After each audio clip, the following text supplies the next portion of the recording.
أعوذ بالله من الشيطان الرجيم بسم الله الرحمن الرحيم اقرأ باسم ربك الذي خلق خلق الإنسان من علق اقرأ وربك الأكرم الذي علم بالقلم علم الإنسان ما لم يعلم صدق الله العظيم.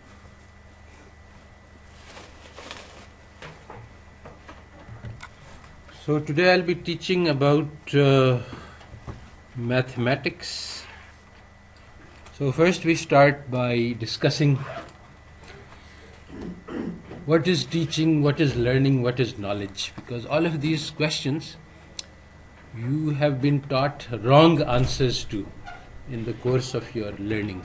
You have been trained in the wrong traditions by people who do not know what knowledge is, who do not know what education is. So first we understand that seeking knowledge is the highest form of worship in Islam.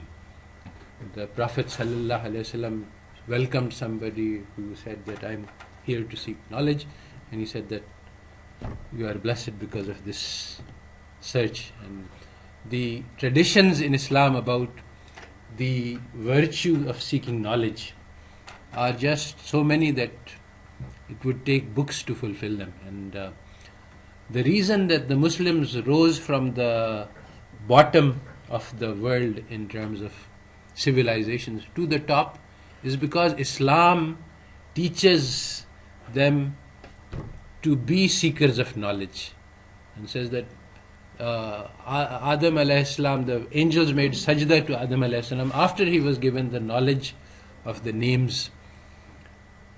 So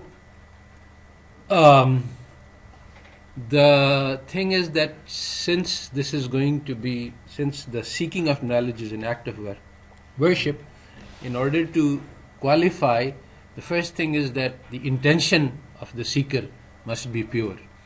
That we seek knowledge not for our personal benefits and not for degree or for money. Rather, we seek knowledge in order to fulfill the orders of Allah, that He created us for this purpose, and with the intention that we will use this knowledge to serve mankind, because all of the creation is the family of Allah. The creation includes animals, and so if we serve this creation, this will make us beloved to Allah. So with this intention, if we seek knowledge, then the knowledge will be given to us. Then because there is some hardship always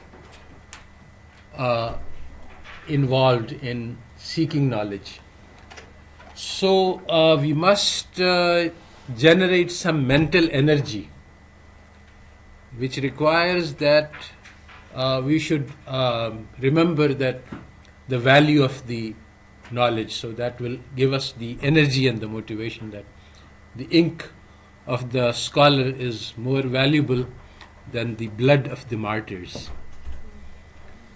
And then we must understand that Allah Ta'ala is the only one who has all the knowledge, and only He can give knowledge. So we start by making dua, Rabbi zidni ilma, and also Rabbi yassir wa la tu'assir wa tammim bil khair.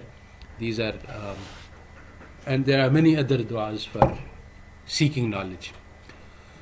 So there is a paradoxical state which is required from the student.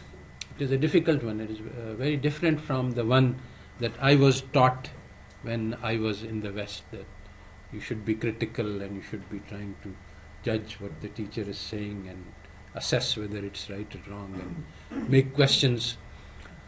So the paradoxical state is that in the first case we understand that we have humility. I don't know anything, so I can't judge, evaluate. So when the Prophet ﷺ asked the Sahaba on Yawm al-Arafah, what day is it? So everybody knew what day it was. They said that Allah and His Rasul know best. So this state of humility, that I know nothing, this is necessary in order to achieve knowledge. If you already know something, then you cannot get knowledge. But so if we have humility, then there is also this is a very delicate balance that the student has to learn. This is also part of learning, that okay, if you say that I know nothing and I can learn nothing, which is also true, I can, except by the grace and the mercy of Allah. So then we have the angel said, La ilma lana illa ma allamtana. So we trust in Allah Ta'ala to give us the knowledge. So our confidence, we have to have confidence. But the confidence is not confidence in ourselves. It's actually confidence in Allah Ta'ala that He will give us the knowledge that we need. So when then we combine this with the faman tawakkal Allah fa hasbuhu, that those people who put their trust in Allah, Allah Ta'ala will be enough for them. So Allah Ta'ala is great, and even if I'm dumb, Allah Ta'ala can give me great knowledge. So as Iqbal has said, कि मैं हूँ सदफ़्त तेरे हाथ मेरे गुहर की आबरू, मैं हूँ खज़फ़्त तू मुझे गौहर ताबदार कर. So if I'm a pearl, then my my shine and my brightness, the protection and the preservation and honor is in your hands. And if I am a stone, then you are capable of turning me into the pearl. So it's all with Allah. And we must have shukr. This is the secret to progress in deen, that actually sitting here, this is a great privilege, that 90% of the nation doesn't get the chance to sit in the higher halls of learning. So we should be grateful to Allah that He has given us this opportunity, and to acquire knowledge, which is the greatest blessing and treasures of Allah. So if we are in shakartum la'azidannakum, the more grateful we have, instead of feeling frustrated that I can't learn, we should be grateful that the little that we knowledge that we have is already a lot more than many others have. So if we are grateful for what little we have, Allah Ta'ala will increase this treasure of knowledge. And the more we feel, the more gratitude we feel, the more enthusiasm with which we receive knowledge, the more will be given to us. So since learning is a form of worship, so we have to think that now we are in, it is like we are in salat, in namaz. So we are going to put our full effort and concentration. There should be no distractions, no mobiles, and actually no paper and no notes, because now what I'm trying to tell you here is that knowledge is going to go into your heart and your mind. It is not going to go on the piece of paper. So if you don't understand, then your writing on the paper will not succeed in recalling to you that understanding. If you can't understand directly what is being said, then your notes will not. On the other hand, at the same time, nobody will understand 100% of what is said. So we have this backup lecture. So you can go back and listen to it and try to understand things. But don't take notes, because I need your full concentration and attention. What I'm trying to teach should be immediately understandable. At the end of the class, you should know more than what you knew. And the knowledge is one which enters the heart and which enters the mind. It's like climbing a mountain. You see, we are going to try to climb a mountain together. There is a high risk and you have to pay attention. You can fall off. So at every moment, you see, learning is a thrill. This is something, you are being exposed to a new idea. Will I catch it? Will I not catch it? Will I be able to get that handhold that the teacher is throwing? So, and then I will be able to climb. Or will I miss it and fall down? So it's very risky. It's a dangerous proposition. So you have to have intensity, concentration, enthusiasm. And in learning, there is always failure. Actually, one essential component of learning is the try again, failing and then trying again, and then failing again, and then trying again. This is a very important part of learning. Without this, there is no progress possible in education. So for that, there is homework. We'll try to, in this lesson, to keep things simple so that you can follow. But if you don't follow, then there will be homework, and you can also go through the lecture again and again and try to understand. So in order to learn, you have to open your heart and say, Ya Fattah, open my heart to learning. And then you should feel safe that when I was doing my mountain climbing lessons, there's a rope that is attached to your belt and somebody is there. So if you fall, you will be caught. So you should realize that and you should not be so scared that of failing. This means that you can ask questions and not be afraid that of looking stupid. If you don't understand something, ask about it. And now the thing is that this method of learning that I am teaching you and is new. You have never encountered it before. So in the past, I know that the students have been exposed to methodology of teaching which is extremely harmful. So everybody has been bruised and shattered because they have been forced to memorize stuff which has meaningless. They have been forced to write down things and memorize, and they have been told that this is knowledge. So they have misunderstood, and they have been harmed and damaged in the process of learning and teaching. And so this is an obstacle to learning. All of the past habits of thought that you have learned, and the idea that you will be graded. This is not something that is part, that you will receive a grade and so you have to do something in order. Knowledge is not about scoring, about marks, about examinations. Knowledge is about inner transformation. So all of these things that we have acquired from the Western traditions are very poisonous. So now the thing is that knowledge is like knowledge leads to development, internal, inner transformation, change, less like growth, just like the cocoon, the worm in the cocoon turns into a butterfly. So exactly like this, there are potentials inside your heart, and if they are exposed to the water and the fertilizer given by knowledge, then it will grow, the tree will grow. And you will be able to sense it. It's not that this is infinite. You will be able to feel in your heart, and you will be able to understand. And at the end of this lecture, you should have some better understanding. So, because of the past frustrations, you have not experienced this type of learning. So, you should put away that past and believe in yourself, believe in your own potential to achieve, because Allah Ta'ala created every human being with infinite potential. Every human being, and when the angels made sajda to Adam alayhi salam, they were making sajda to every human being. And so every human being has the potential to rise above the angels. So you have to believe that I can do it. I have the possibility.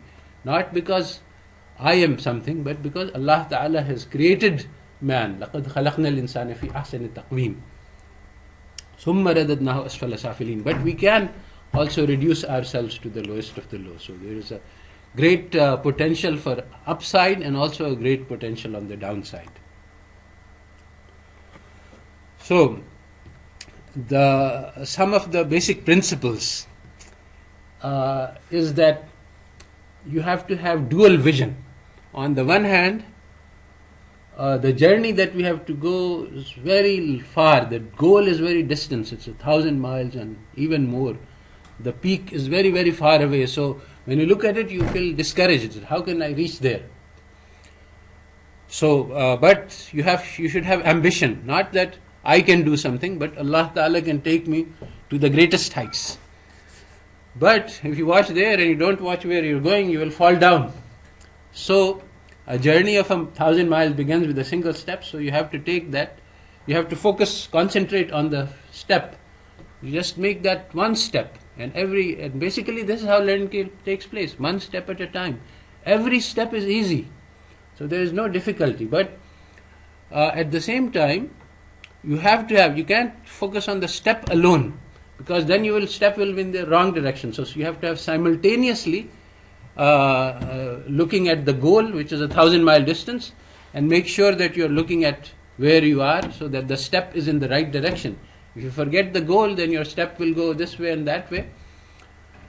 And if you forget the local step, then you will have the goal, but you will fall down into the pit. So you have to have simultaneous vision. And one more thing, which again, this is a wrong effect of the process by which we have gone through, is that you have to switch from outcome. This is true also for our own personal lives, that we have been taught and trained that success lies in a goal. When I get my degree, that will be successful. When I get married, when I have children, when I have a career, when I have $1 million, all of these things are goals. This is a wrong way of thinking. Success lies in this very moment. If in this moment I can recognize who I am and what I am supposed to do and do it, then I have succeeded. And success is in every minute. So you have to switch to process instead of outcome. Basically, it's not whether you win or you lose, it's how you play the game. That is the proverb. As opposed to this, the Americanism is that winning is the only thing which matters. Nothing else matters. So today we are living under American hegemony. So we are thinking like this, that success, if I get an A, then I have succeeded. No. Success lies in this minute. If you can follow what needs to be done at this time, you will be successful. And this is also true for life. If you understand that at this time, all the gifts that I have been given, which is health, intelligence, so many that you cannot count them, and you are grateful to Allah for being granted this moment of life. It doesn't matter whether tomorrow what will happen to me, whether the world will collapse tomorrow. And right now, this moment that Allah Ta'ala has given me is more precious than anything else that anybody has been given. So with this feeling then, if you live life, you will be much better off than if you think about how I can achieve some goal and then be successful. Because actually when you do that, then you find that when you have that goal in hand, it doesn't bring you what you thought it would bring. Because the success does not lie in that goal that you... So there is a dramatic contrast in how Islam views knowledge and how knowledge is viewed in the West. In the West, useful knowledge is the one which helps you earn money, human capital, human resource. Everything is about the production function Y equals F of K L. So L is a input into the production of wealth. So this is actually very harmful and very demeaning, degrading, insulting to a human being to say that you are a resource for the production of wealth, that you are a capital which can be used as a machine to produce output. Human being is the purpose of creation. Everything else is an input into the lives of human beings. So the Prophet Muhammad sallallahu alaihi wasallam said that useful knowledge is that which enters the heart. And he also sought protection from useless knowledge. So ilmun nafi, Allah min yasaluk ilmun nafi, rizqun wasi' wa shifa' min kulli da'. This is one of the dua, and there are many others. Allah Ta'ala sought useful knowledge, and he also sought protection from useless knowledge. So a lot of knowledge that you have been fed, force-fed, is useless knowledge, harmful knowledge. And useful knowledge has not been taught to you. So, and even the meaning of knowledge has been misdefined. So you have never actually sought. That's why when you see Macaulay said that one single bookshelf in an Englishman's library is worth all of the literature in Urdu and Arabic and Sanskrit. And then he said, but I don't know Urdu, Arabic, Sanskrit. So this is how he was not given knowledge. So what they thought was that mathematics is knowledge. Actually, we are going to teach mathematics, but what is very interesting is that mathematics is one of our creations, and one of the creations of the Islamic civilization. A minor one, not one of the major ones, but still it is useful. So we must understand that Allah Ta'ala said that if you save one human being, it is like you have saved the entire planet. So one human life is worth all of the human beings. And similarly, if you kill somebody, it is like you have killed all human beings. So this seems paradoxical. I mean, how can one life equal 1 billion, 7 billion lives? So actually here, what is being talked about is the potential. Every human being has the potential to change the lives of all of the people in the world. If he realizes, it's like the seed and the tree. So every seed has the potential to become a tree, which is like 1 billion seeds in volume. But if the potential is achieved, and this is what the role of knowledge is, to achieve this potential, to cause the seed of Iman which is in your heart, in the heart of every human being, to grow into the tree which is described in the Quran, that this tree, when it achieves growth, then its branches reach out to the skies. And so this is a great tree. It's what it can do is unimaginable. No human being, and it has been done many times in history, that single people have changed the course of history, and Prophet Muhammad ﷺ is himself the biggest example of that. So you should open your heart to your own potential, that I have the possibility of growing into something. And the knowledge goes from heart to heart. So that's why you have to have an open heart. This is the real knowledge, as opposed to the fake knowledge that you have been taught. Today, I think this is, Trump has described the great, the alternative facts. So this is what you have been, instead of the real fact, they have alternative facts. So today your minds are filled with alternative facts, which are not really the facts, but so the story of Imam Al-Bokhari is useful. Imam Al-Bokhari was traveling with a caravan, and the thieves stole everything. So Imam Bukhari went to the chief and he said that, please give me back my books. You have no need of them and they will have no use to me, but they contain all that I have learned for the past several years. So the chief laughed. He said that, I have stolen a lot of treasure. I have never stolen anybody's knowledge before. This is the first time I have done this. So Imam Bukhari was very ashamed and embarrassed. And he made dua to Allah that, oh Allah, give me a strong memory. And he got a most amazing memory. Basically, this phenomena is known as photographic memory. So he once walked into, I think it was Baghdad, and his fame had spread. He was very young, but he had become very famous. So a test was set up for him by all of the leading ulama in the city. They gathered and they greeted him, and there was a big crowd, and he was standing, and one of the people said that, I narrate from so and so, and so and so, and so and so, and so and so from the Prophet ﷺ, that the Prophet ﷺ said such and such. And Imam Bukhari said, I do not know that hadith. Then the second man said another hadith. He said, I do not know that hadith. Now everybody in that crowd is surprised that how is this man who is supposed to be very learned and he doesn't know. All 100 people said one hadith and he said, I do not know at the end.